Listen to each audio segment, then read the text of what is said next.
Kdo je pa izumil žarnice? Ko se ti utrne vprašanje, so tu To pa znamo. radovedne 4. Veš, kakšno zanimivo radiovedno vprašanje grem raziskovati danes? Radiovedni Jaz mislim, da nisi nikoli prestar, da si radoveden. na valu 202.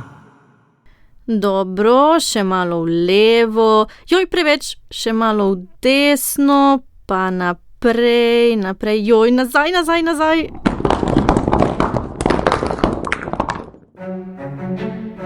Vidi, tole navigiranje žerjavov ne gre prav dobro. Ja, še dobro, da je novinarka. Poslušalci, lepo pozdravljeni. Z vami sva Vida in Neža in danes se bomo skupaj zazrli v nebo in opazovali žerjave. Pa ne ptice selivke, strojne žerjave. Na bližnje gradbišče sta se zagledali tudi poslušalki Maja in Lana, ki sta nam pisali z današnjim vprašanjem. Mi dve vsekakor nisva specialistki za tako velike stroje, sva se pa zato odpravili k današnjemu gostu.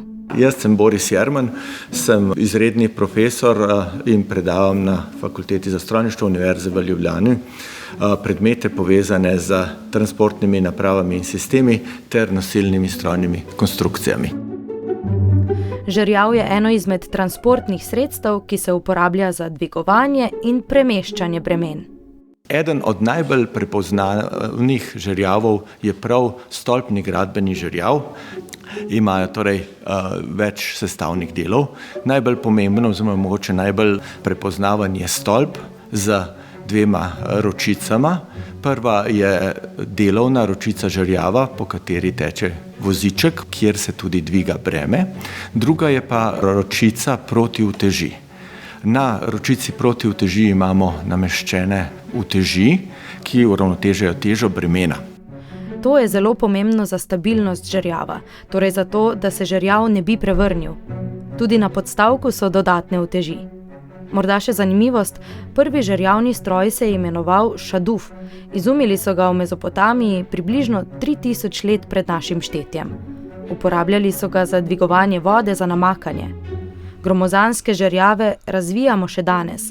Najvišji gradbeni statični žerjavi segajo do 300 metrov v višino, v Sloveniji pa tako visokih stavb nimamo, zato lahko vidimo žerjave, ki so visoki do približno 100 metrov.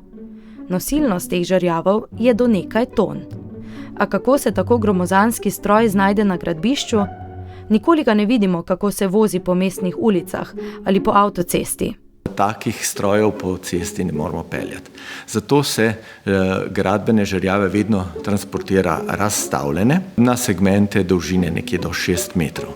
Ročici žerjava se sestavi na tleh, potem pa se postavi torej podstavek žerjava na ustrezno mesto, se ga ustrezno obteži in nam postavi običajno 2 segmenta stolpa žerjava, torej nekje do višine 12 metrov. Na to sestavljen element kabine in pa obeh ročic z običajnim mobilnim žerjavom postavimo na ta stolp. Na stolpu je nameščen tudi montažni okvir, ki se lahko premika po stolpu navzgor in navzdol. Z njegovo pomočjo žerjav ustavlja nove segmente in se tako sestavi kar sam.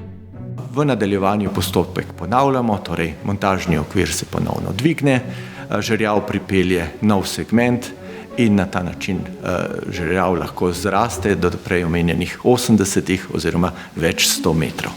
Če ste si kdaj pozorno ogledali žerjav, ste morda opazili, da je nekje proti vrhu stolpa tudi kabina, v kateri sedi njen upravljalec. Če so vam všeč Vlakci smrti in vrtoglavi razgledi, bi vam bil tak pogled najbrž zelo všeč. Če pa se višine bojite, to morda ni vaš sanjski poklic. Poklic upravljalca žerjava oziroma kar krajše žerjavista na stolpnem gradbenem žerjavu je kar poseben poklic. Najprej je treba seveda narediti teoretično usposabljanje, potem pa tudi praktično usposabljanje, skoraj tako kot za vožnjo avtomobila. Poleg tega pa, če upoštevamo, da so kabine načeloma zelo majhne, tesne ter zelo visoko nad tlemi, a ne more biti žerjavist tudi po postavi, manjše ali srednje postave ter predvsem brez kakršnega koli strahu pred višino. Zanimivo je, da je tudi del tal kabine zasteklen, tako da žerjavist dejansko vidi, kaj se dogaja pod njim po vsem delovnem območju žerjava. Glede na višino delovnega mesta se postavlja vprašanje, kako žerjavist pride do tega delovnega mesta.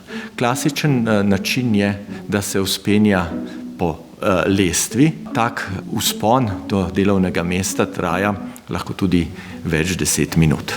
Najpomembnejše torej je udobno sedišče ter dober pregled žerjavista nad delovnim področjem. Pri starejših izvedbah gradbenih žerjavov je to skoraj da vse, kar je imel žerjavist na voljo.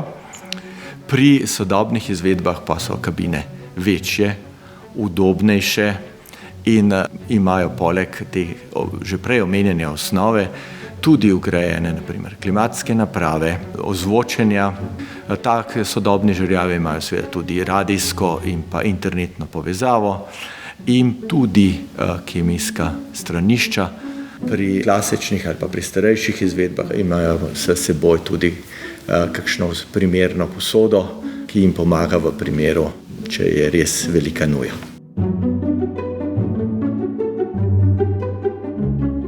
Kadar piha veter, takrat se vrh žerjava kar dobro premika. To je občutno, tako da žerjavist tudi ne sme biti občutljiv na kakšno morsko bolezen ali kaj podobnega. Ja, vse pri tem delu ni tako krasno, kot je razgled. Prav zaradi nihanja vrha žerjava mora žerjavist ob premočnem vetru zaradi nevarnosti prenehati z delom. No, žerjavom, strojem in pticam tako z veseljem prepuščam nebo, jaz pa ostajam kar pri tleh. Do prihodnjič. Radiovedni. Radiovedne smo z vami vsako soboto ob 8:45 na Valu 202.